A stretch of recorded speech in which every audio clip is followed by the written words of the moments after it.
नमस्कार विद्यार्थियों, आज हम बीए सेकेंड ईयर के थर्ड सेमेस्टर का एक और टॉपिक डिस्कस करेंगे।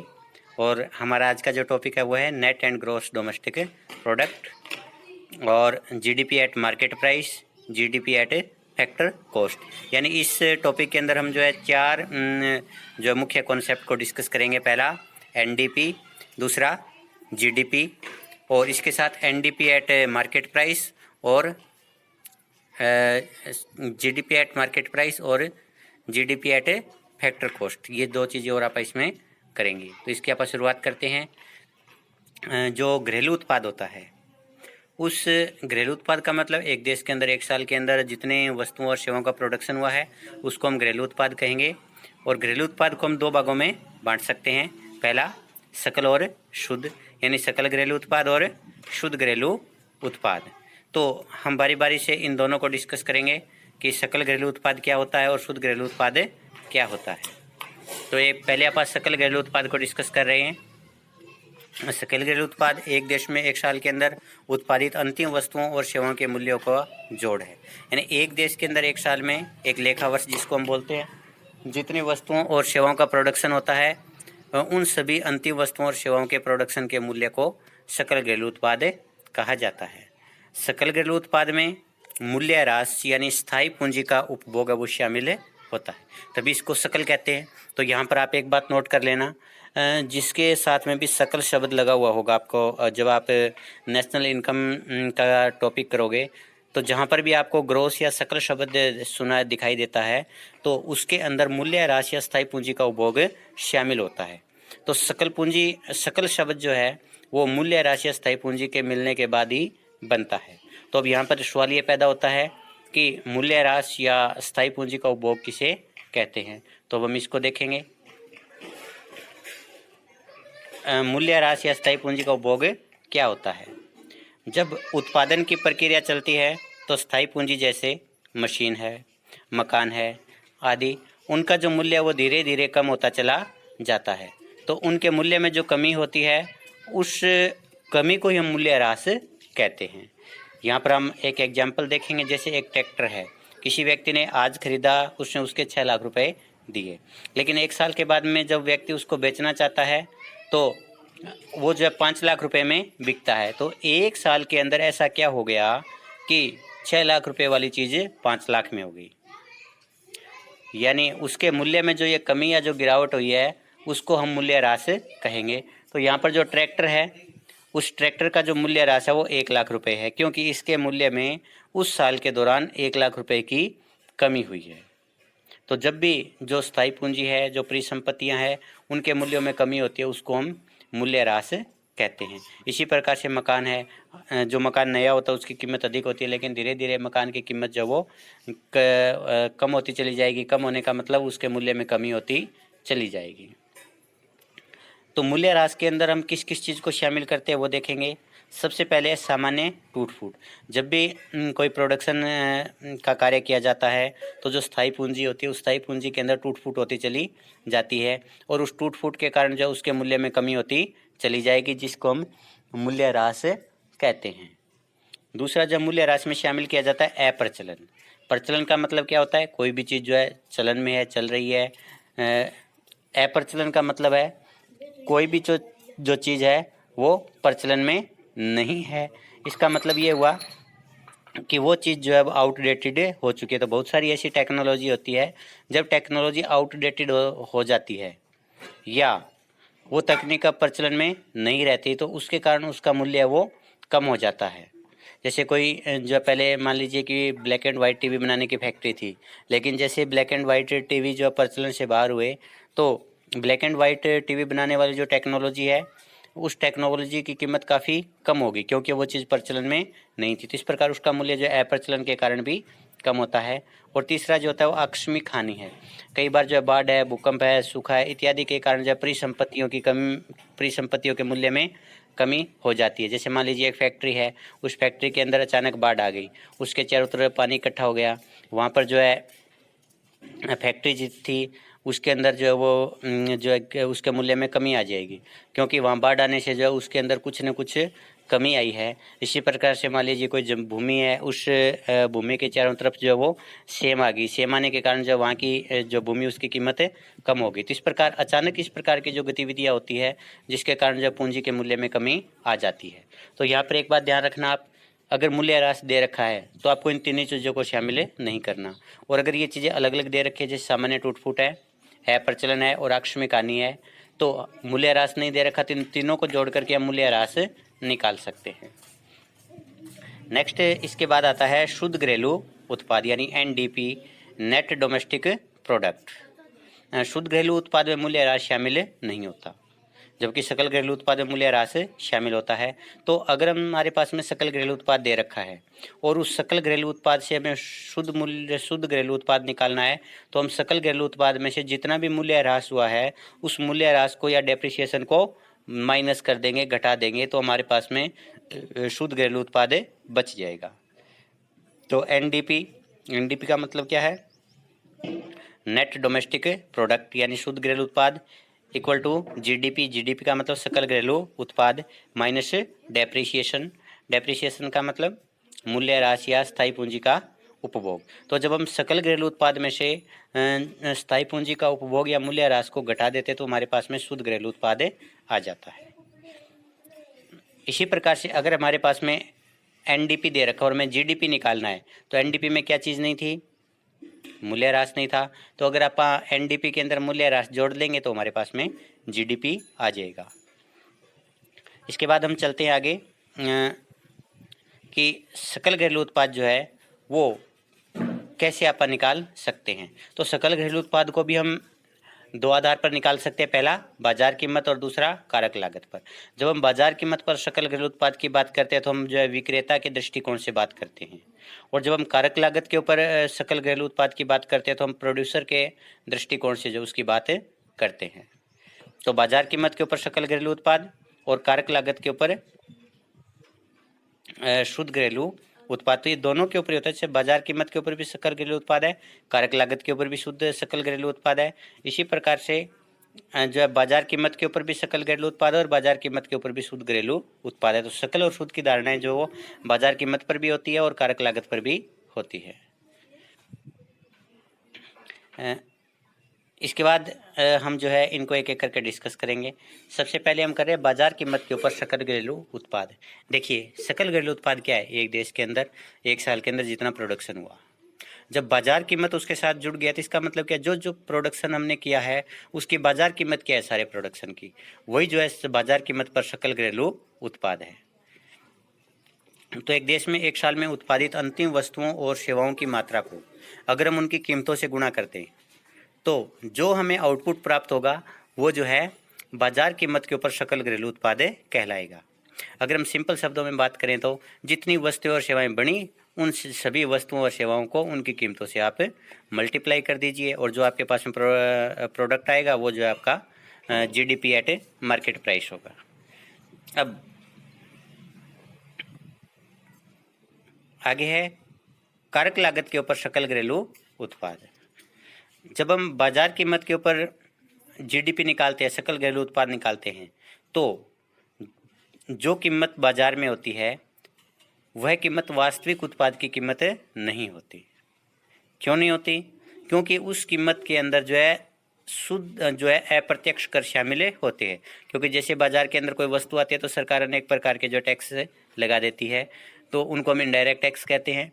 तो जो इनडायरेक्ट टैक्स उस कीमत के अंदर शामिल होगा तो कीमत को बढ़ा देगा। तो वास्तविक कीमत जो है वो कम थी, लेकिन जैसे ही बाजार के अंदर वस्तु आई तो उसकी वास्तविक जो कीमत है वो बढ़ गई। तो ये जो वास्तविक उत्पादन नहीं है। और कारक लागत के ऊपर जो उत्पादन हम निकालते हैं वो वास्तविक उत्पादन होता है कि रियल के अंदर कितने का प्रोडक्शन हुआ था। इसको हम जो है एक एग्जाम्पल से देखते हैं। जैसे मान लीजिए एक जो व्यक्ति है उसने 100 रुपये की वस्तु उत्पादित की, उत्पादन पर एक्चुअल में कितना हुआ? 100 का हुआ, लेकिन सरकार ने इसके ऊपर 10 रुपये का टैक्स लगा दिया। इनडायरेक्ट टैक्स जो है वो 10 रुपये था। अब बाजार के अंदर वो वस्तु जो है बिकती है तो कितने की बिकेगी? 110 रुपये की बिकेगी। तो आप ये बताइए क्या 110 रुपये की वस्तु का उत्पादन हुआ, या कम का या ज़्यादा का? बिल्कुल सही सोचा आपने कि 110 का जो है वो प्रोडक्शन नहीं हुआ, क्योंकि 10 रुपये जो वो सरकार ने कीमत बढ़ाई है टैक्स के द्वारा। एक्चुअल के अंदर प्रोडक्शन है वो 100 का ही हुआ है। तो अगर आप वास्तविक उत्पादन निकालना चाहते हैं तो हमें क्या करना पड़ेगा, जो उत्पादन है उस उत्पादन के ऊपर जितना अप्रत्यक्ष कर लगा है उस अप्रत्यक्ष कर को हम घटा देंगे, तो हमारे पास में जो आएगा वो जो है कारक लागत के ऊपर प्रोडक्शन होगा। तो देखिए आप, कर के कारण कीमत बढ़ जाती है, और अगर हम इसके मूल उत्पाद का मूल्य निकालना है तो हमें क्या करना पड़ेगा, कीमत में से अप्रत्यक्ष कर को घटाना पड़ेगा। ये चीज़ आप याद रखना, क्योंकि इस चीज़ के आगे जो हम जो है डिस्कस डिटेल में करेंगे। इसके बाद आप देखिए कि कारक लागत के ऊपर जो सकल घरेलू उत्पाद निकालते हैं उसका दूसरा कॉन्सेप्ट क्या होता है, NDP एट फैक्टर कॉस्ट, यानी बाजार कीमत के ऊपर ये यहाँ पर NDP के बजाय GDP है। GDP एट फैक्टर कॉस्ट है वो किसके बराबर होगा, GDP at market price minus indirect tax, क्योंकि इनडायरेक्ट टैक्स यानी कीमत बढ़ गई थी, अब हमने जो उस कीमत को जो बढ़ी हुई कीमत यानी टैक्स है उसको बाहर निकाल दिया। इसके बाद दूसरा क्या होता है, इसी प्रकार से जो प्रोड्यूसर होते हैं वो बाज़ार में सरकार ये चाहती है कि कम कीमत के ऊपर सामान बेचे, लेकिन उन्होंने तो जो है लागत ज़्यादा थी तो कम कीमत के ऊपर नहीं बेचेंगे सरकार के कहने से। फिर सरकार क्या करती है, उनको जो आर्थिक सहायता देती है। जब सरकार उनको आर्थिक सहायता देगी तो उसके कारण जितनी आर्थिक सहायता देगी उतनी कीमत वो कम कर देंगे। तो वास्तव में प्रोडक्शन क्या उतने का हुआ जितने के ऊपर वो कीमत के ऊपर बेच रहे हैं। जैसे मान लीजिए कि भी जो राशन के डिपो है वो गेहूँ दे रहे हैं 2 रुपये किलो, तो क्या वास्तव में 2 रुपये के गेहूँ का प्रोडक्शन हुआ 1 किलोग्राम का। तो इसको आप और देखेंगे, अब जैसे मान लीजिए एक फर्म है 100 रुपये के अंदर एक वस्तु बेचना चाहती है, लेकिन सरकार चाहती है कि वो जो है 80 में बेचे। इसके लिए सरकार क्या करेगी, उसको 20 रुपये की आर्थिक सहायता दे देगी। उसने 80 रुपये ग्राहक से ले लिए, 20 रुपये सरकार से ले लिए, उसको कितने पर पड़ी, वो 20 के ऊपर ही 100 रुपये की उसको जो है कीमत मिल गई। तो ऐसे में जो है वस्तु जो है उपभोक्ताओं को तो सस्ती मिल जाती है, प्रोड्यूसर को कोई नुकसान नहीं होता क्योंकि वो जितने में बेचना चाह रहा है उतना उसको मिल जाता है। लेकिन बाजार कीमत जो होती है वास्तविक उत्पाद से कम हो जाती है, क्योंकि सरकार ने आर्थिक सहायता दी होती है, और आर्थिक सहायता जितने की दी होती है उतने के बराबर जो प्रोड्यूसर कीमत कम लेते हैं। तो जब कभी भी आर्थिक सहायता दी जाती है उसके कारण कीमत है वो कम हो जाती है वास्तविक उत्पाद से। अब फर्म उस वस्तु को 80 रुपये में बेच देगी, क्या वास्तव में उसकी कीमत 80 रुपये है, सोचिए। जी नहीं, आपने सही सोचा है, उसकी कीमत जो है वो 80 रुपये नहीं है। वास्तव के अंदर उसकी जो प्रोडक्शन हुआ उसकी कीमत 100 रुपये थी। ये 80 रुपये सरकार ने 20 रुपये की सहायता दे करके कम कीमत के ऊपर बाजार में वस्तु बिकवाई है। तो इस प्रकार से हम क्या देखते हैं कि जब कभी भी सरकार आर्थिक सहायता देती है तो उसके कारण बाजार के अंदर जो वो कीमत कम हो जाती है। तब इसको वास्तविक कैसे किया जाए, इसको वास्तविक करने के लिए हम क्या करते हैं, जितनी सरकार ने आर्थिक सहायता दी है वो उसकी बाजार कीमत के अंदर हम जोड़ देते हैं। तो अब आप यहाँ पर देखिए, सरकार ने कितने रुपए की आर्थिक सहायता दी थी, 20 रुपये की, बेची कितने रुपए की, 80 रुपये की।